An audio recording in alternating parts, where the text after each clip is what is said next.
বিসমিল্লাহির রহমানির রহিম। আমরা আমাদের প্রিয় নবী সাল্লাল্লাহু আলাইহি সাল্লামকে নিষ্পাপ বলি। নিষ্পাপ মানে কি? কোনো গুনাহ নাই, কোনো ভুল নাই, ঠিক না? এরকম একটা কথা বলি।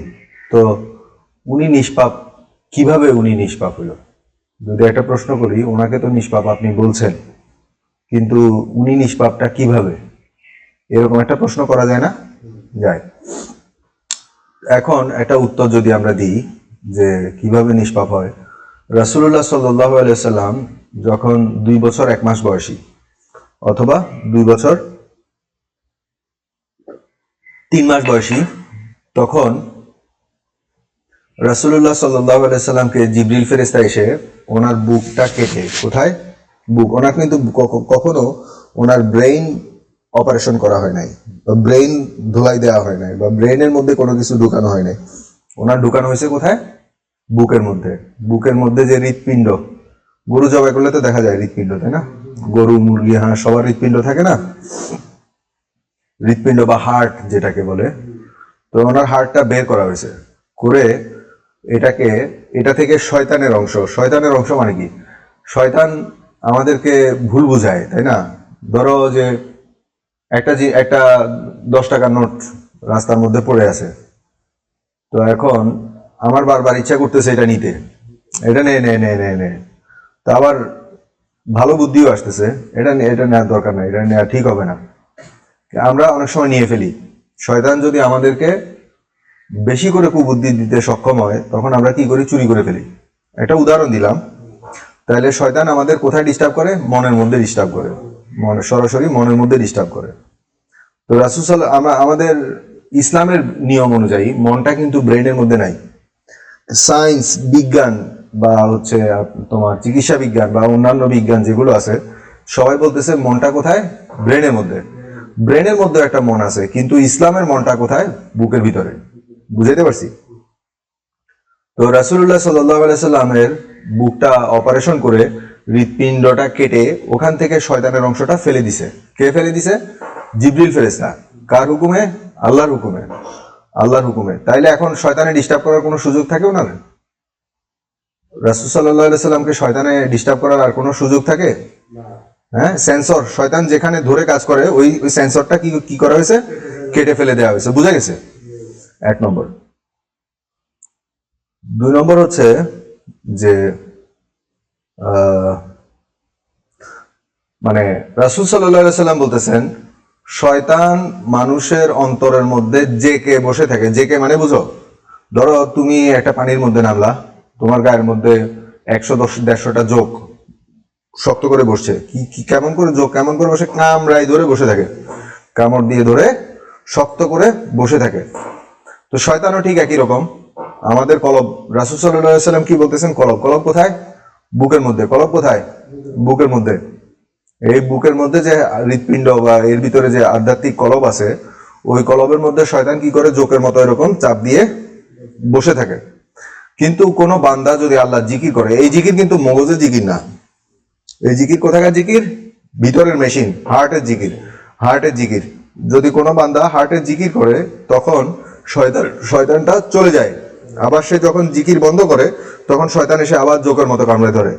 তাইলে এ থেকে বোঝা যায় রাসূল সাল্লাল্লাহু আলাইহি সাল্লামের হৃদয়ের মধ্যে জোকের মতো বসে থাকার কোনো সুযোগ নাই। কারণ যে জায়গায় জোকের মতো বসে থাকবে, ওই জায়গাটা কি করা? ওয়াশ করা। আমার কথা বুঝা গেছে? আচ্ছা, এখন রাসূল সাল্লাল্লাহু আলাইহি সাল্লাম বলতেছেন, শয়তান মানুষের রক্ত শিরায় চলাচল করে। আমার কথা বুঝছো? শয়তান মানুষের রক্তের শিরায় শিরায় চলাচল করে। তো রাসূল সাল্লাল্লাহু আলাইহি সাল্লামের হার্ট অপারেশন যেদিন করছিল, হার্ট অপারেশন বেশ কয়েকবার হয়েছে, ওনার বুকের মধ্যে যে রক্তপিণ্ড, ওনার রক্ত কিন্তু ওয়াশ করা। ওনার বুকের ভেতর থেকে রক্তপিণ্ড ফেলে দেওয়া হয়েছে, এবং ওনার ঘাড়ের রগগুলো পর্যন্ত ঈমান দিয়ে ভরপুর করে দেওয়া হয়েছে। ওনার বুক, ওনার পেটে অপারেশন হয়েছে, পেটের জিনিসপত্রগুলো ধুয়ে পরিষ্কার করা হয়েছে। বুক, পেট, রক্তনালী সবগুলো কি করা হয়েছে? সাফ করে ঈমান দিয়ে পরিপূর্ণ করে দেওয়া হয়েছে। সুতরাং রাসূল সাল্লাল্লাহু আলাইহি সাল্লামের রক্তের মধ্যেও শয়তান চলাচলের কোনো সিস্টেম নাই। আমার কথা বুঝা গেছে? কোনো সমস্যা হচ্ছে না তো বুঝতে?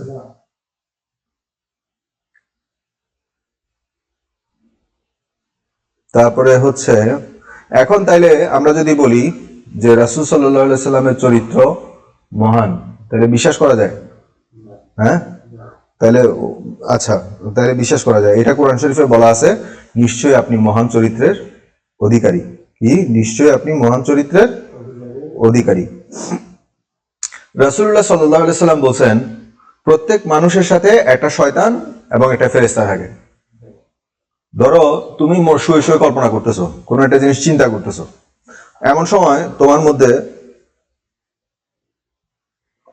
কিছু বাজে চিন্তা আসছে। বাজে চিন্তা, যেমন একটা উদাহরণ দিলাম, এ বেটা যে হিন্দি একটা মানে এক লোকে যে এখানে যে একটা গাছ লাগাইছে, গাছের মধ্যে যে কিছু ফল আছে এগুলো কিভাবে চুরি করে বিক্রি করা যায়, এটা চিন্তা করতেছো।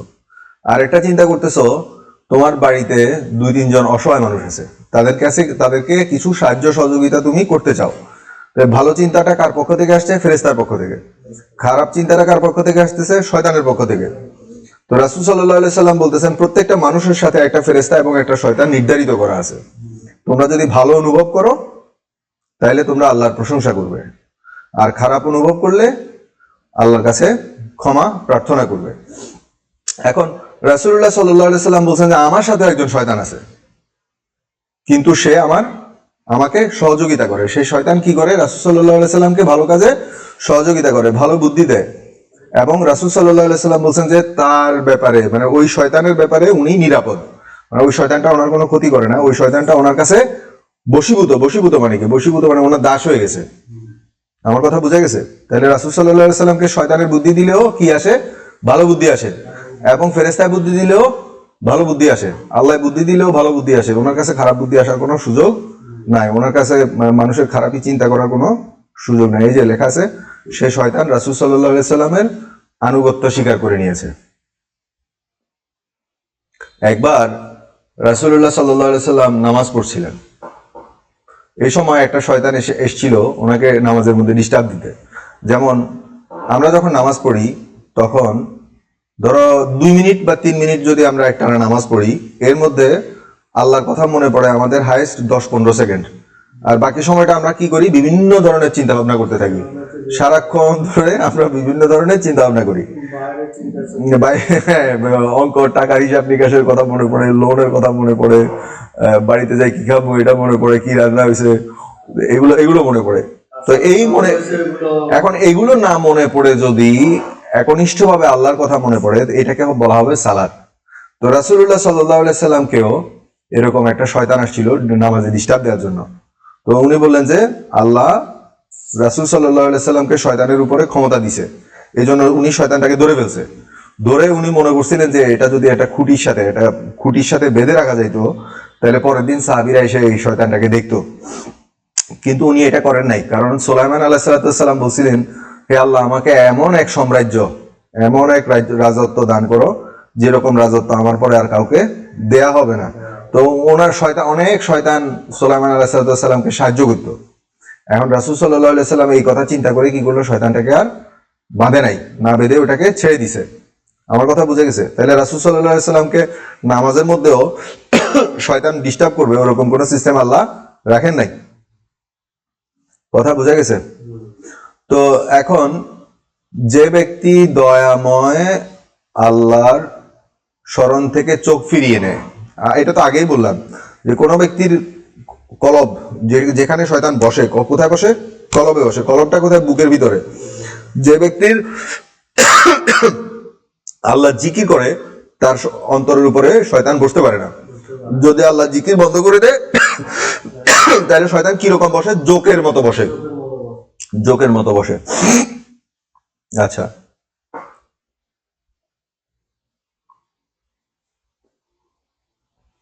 এরপরে আয়েশা সিদ্দিকা রাদিয়াল্লাহু তাআলা আনহার পক্ষ থেকে বলা হয়েছে যে রাসূলুল্লাহ সাল্লাল্লাহু আলাইহি সাল্লাম সর্বাবস্থায় আল্লাহর জিকির করতেন। সর্বাবস্থায় আল্লাহ জিকির করলে উনি দাঁড়ানো, বসা, শোয়া, ঘুমানো সব অবস্থায় যদি আল্লাহ জিকির করে তাহলে শয়তান ওনাকে আক্রমণ করার কোনো সুযোগ নাই। এরপরে হচ্ছে রাসূল সাল্লাল্লাহু আলাইহি সাল্লাম শয়তান থেকে এত পবিত্র, শয়তানের অপবিত্রতা থেকে এত পবিত্র যে কেউ যদি স্বপ্নে রাসূল সাল্লাল্লাহু আলাইহি সাল্লামকে দেখে, ও সত্যি সত্যি রাসূল সাল্লাল্লাহু আলাইহি সাল্লামকে দেখছে, কারণ কোন শয়তানের পক্ষে ওনার আকৃতি ধারণ করা সম্ভব না। মনে করো তুমি স্বপ্নে দেখলা রাসূল সাল্লাল্লাহু আলাইহি সাল্লামকে, তুমি চিন্তা করতেছো আসলেই কি ওনাকে দেখলাম না অন্য কারোরে দেখলাম, এরকম চিন্তা করার কোনো সুযোগ নাই। কারণ ওনার চেহারা ধরে শয়তান কখনোই মানে তোমাকে প্ররোচনা দিতে পারবে না। আমার কথা বুঝছো? শয়তান ওনার চেহারা ধরতে পারে না। এরপরে আসো, রাসূল সাল্লাল্লাহু আলাইহি সাল্লাম যখন ঘুমাইতেন, যেমন আমরা যখন ঘুমাই তখন বিভিন্ন ধরনের বাজে স্বপ্ন দেখি, ভালো স্বপ্ন দেখি, বাজে স্বপ্ন দেখি। ধরো তো এখন তার মানে ঘুমের মধ্যে কি করতে পারে? শয়তান মানুষকে ভয় দেখাইতে পারে, শয়তান মানুষকে প্ররোচনা দিতে পারে, ঘুমের মধ্যে দুঃস্বপ্ন দেখাইতে পারে। রাসূল সাল্লাল্লাহু আলাইহি সাল্লাম যখন ঘুমাইতেন তখন ওনার অন্তরটা, কলবটা জাগ্রত থাকতো। তো জাগ্রত কলবে কি হয়? আল্লাহ জিকির হয়।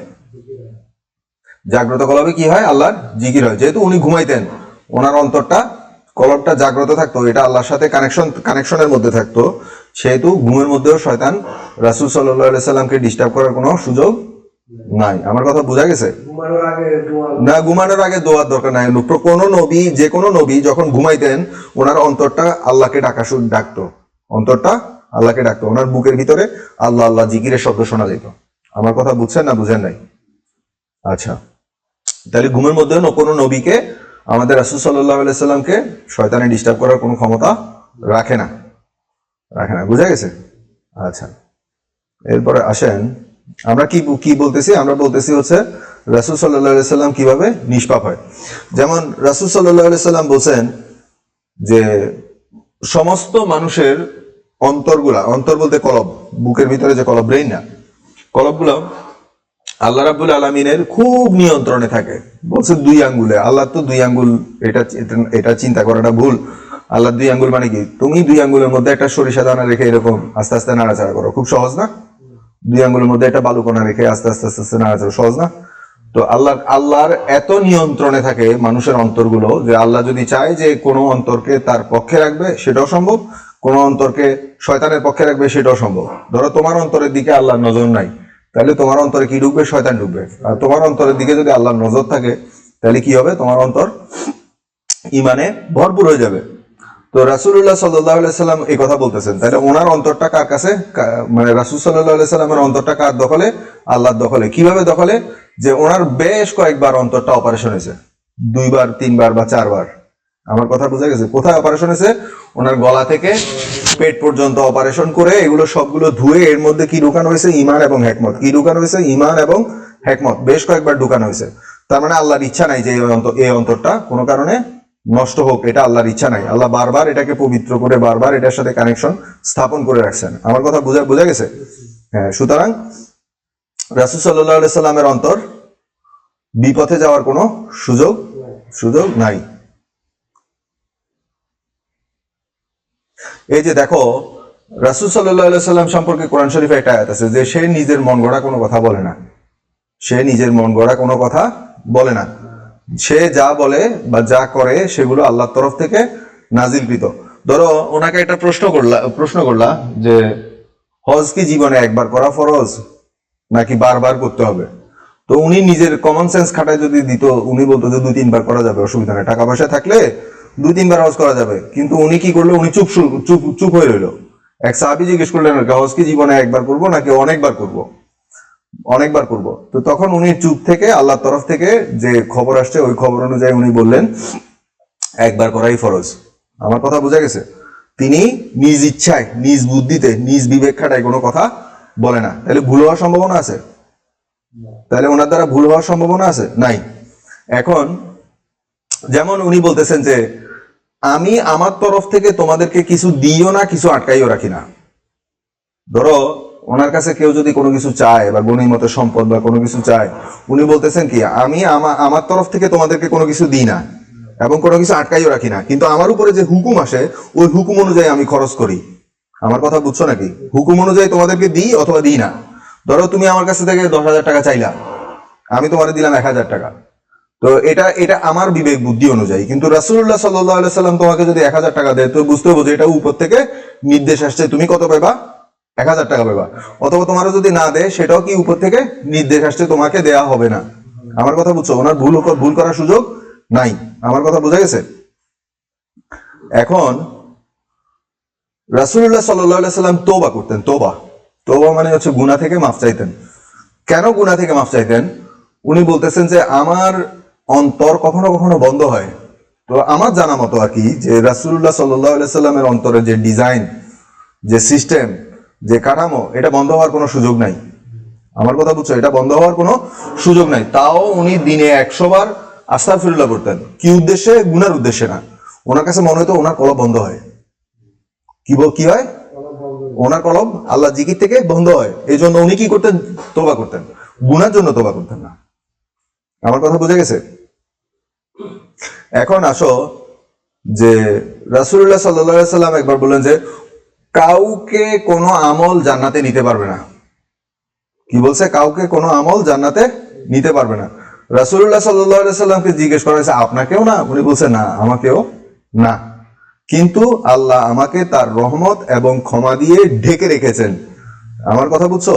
কি তাহলে আল্লাহ, তাহলে সত্যিকার অর্থ হচ্ছে আমল, ইবাদত কোনো কিছুই কাউকে জান্নাতে নিতে পারবে না। জান্নাতে নেওয়ার জন্য কি লাগবে? আল্লাহর ক্ষমা এবং রহমত। রাসূলুল্লাহ সাল্লাল্লাহু আলাইহি সাল্লাম বলেন কি আমাকে আল্লাহ তার রহমত এবং ক্ষমা দিয়ে ঢেকে রেখেছেন, যার জন্য আমার জান্নাতে যাওয়াটা একদম নির্দিষ্ট। আমার কথা বোঝা গেছে নাকি? কিন্তু উনি যে আমল করে, ওই আমলের সাথে জান্নাতে যাওয়ার কোনো সম্পর্ক নাই। আল্লাহর রহমত থাকতে হবে। তো এখন কোরআন শরীফে একটা আয়াত আছে, এই আয়াতটা সবাই জানে, ইন্নাল্লাহা ওয়া মালাইকাতাহু ইউসাল্লুনা আলান নবী ইয়া আইয়ুহাল্লাযীনা আমানু সাল্লু আলাইহি ওয়া সাল্লিমু তাসলিমা। এই আয়াতের বাংলা অর্থ হচ্ছে আল্লাহ সব সময় নবীর উপরে রহমত করেন, দয়া করেন। আল্লাহ সব সময় কি করেন? নবীর উপরে দয়া করেন। এবং ফেরেশতারা আল্লাহর কাছে প্রার্থনা করে, হে আল্লাহ আপনি আপনার নবীর উপরে দয়া করেন। আমার কথা বুঝে গেছে? তাহলে আল্লাহ নিজেই ঘোষণা ডিক্লেয়ার দিচ্ছে যে আমি আমার নবীর উপরে সারাক্ষণ কি করি? রহমত করি এবং সারাক্ষণ রহমত করি, এবং ফেরেশতারা সারাক্ষণ নবীর জন্য আল্লাহর কাছে দোয়া করে। এবং আমাদেরকে বলা হয়েছে যে তোমরা যারা ঈমানদার, তোমরা এই নবীর জন্য দোয়া করো এবং তার প্রতি সালাম প্রেরণ করো। তা আমরা দোয়া করতেছি, হে আল্লাহ, আমরা যে দুরূদ পড়ি এর অর্থ হচ্ছে হে আল্লাহ আপনি আপনার নবীর উপরে রহমত করেন। তাহলে রাসূলুল্লাহ সাল্লাল্লাহু আলাইহি সাল্লাম কি বলছেন? কোনো আমল জান্নাতে নিতে পারবে না যদি আল্লাহর রহমত না থাকে। কথা বোঝা গেছে না? বোঝা যায় না? তাহলে ওনার উপরে আল্লাহর রহমতটা সারাক্ষণ, সূর্যের আলো বন্ধ হয় নাকি? সূর্য বন্ধ হয়? সূর্য যেরকম বন্ধ হয় না, নবীর উপরে আল্লাহর রহমত এরকম বন্ধ হয় না। এবং সূর্য যেরকম, আমার কাছে একটা ধারণা আর কি, সূর্য যেরকম আলো জ্বলতেছে, দিন রাত 24 ঘন্টা জ্বলতেছে না, বন্ধ হয়? সূর্যের আলো বন্ধ হয়নি।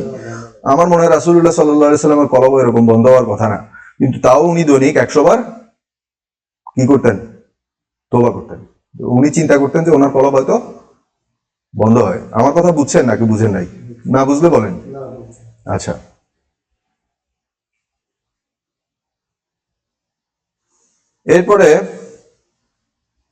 এরপরে হচ্ছে আপনার আমলের ব্যাপারে। হ্যাঁ, আমলের রাসূলুল্লাহ সাল্লাল্লাহু আলাইহি সাল্লামকে আল্লাহ একটা সার্টিফিকেট দিছে, একটা নিষ্পাপ হওয়ার একটা কি দিছে?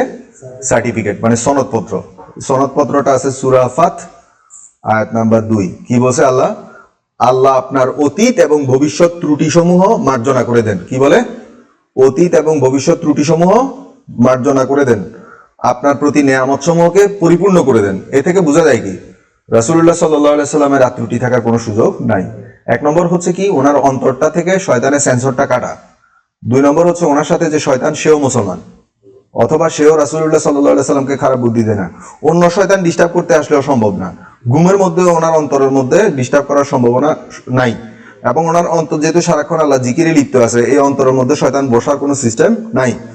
3 নম্বরে হচ্ছে আল্লাহ একটা উনি ধারণা করতেন যে ওনার কলবটা মাঝে মধ্যে বন্ধ হয়, এই জন্য দৈনিক 100 বার তওবা করতেন। এবং আল্লাহর তরফ থেকে বলা হয়েছে সারাক্ষণ আল্লাহ ওনার উপরে রহমত করেন। এবং আল্লাহ বলেও দিছে যে আপনার অতীত ভবিষ্যৎ ত্রুটিসমূহ আল্লাহ মার্জনা করে দিছে। ওনার কি আর পাপ থাকার সিস্টেম আছে? আমার কথা বুঝছেন না বুঝেন না? ওনার কি পাপ থাকার কোনো সিস্টেম আছে? সিস্টেম নাই। আচ্ছা, তা এখন যেদিন এই সার্টিফিকেট আসছে যে আল্লাহ ওনার অতীত ভবিষ্যৎ ত্রুটি সমূহ মাফ করে দিয়েছেন, ওই দিন থেকে তো উনি কোনো ইবাদত না করলেও পারেন। ইবাদত না করলে হয় না? হওয়ার তো কথা। কিন্তু উনি এরপরে কি করলেন? ইবাদত বাড়াই দিলেন। তখন উনি এত বেশি নামাজ আদায় করতেন যে ওনার পাগুলো ফুলে যেত। তখন সাহাবীরা এসে বলতেন যে আল্লাহ তো আমাদের সার্টিফিকেট দিয়ে দিছে, আপনাকে সার্টিফিকেট দিয়ে দিছে, আপনার উপরে তো আল্লাহর কোনো নারাজি নাই। হ্যাঁ, আল্লাহ তো আপনার অতীত ভবিষ্যৎ ত্রুটি সমূহ ক্ষমা করে দিছে। তাইলে এখন রাসূলুল্লাহ সাল্লাল্লাহু আলাইহি সাল্লাম বলতেছেন, আমি কি কৃতজ্ঞ বান্দা হব না?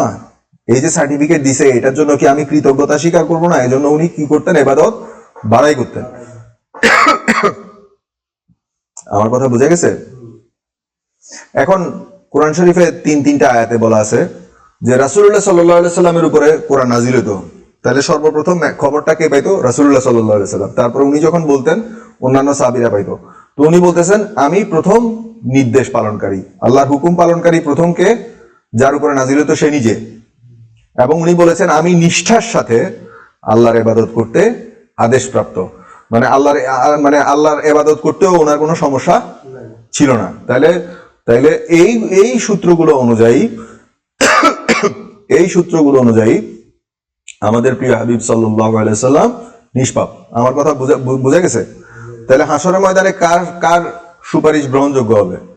আমাদের প্রিয় নবী সাল্লাল্লাহু আলাইহি সাল্লাম। আলহামদুলিল্লাহ রাব্বিল আলামিন। ভুল ত্রুটির জন্য ক্ষমা প্রার্থী।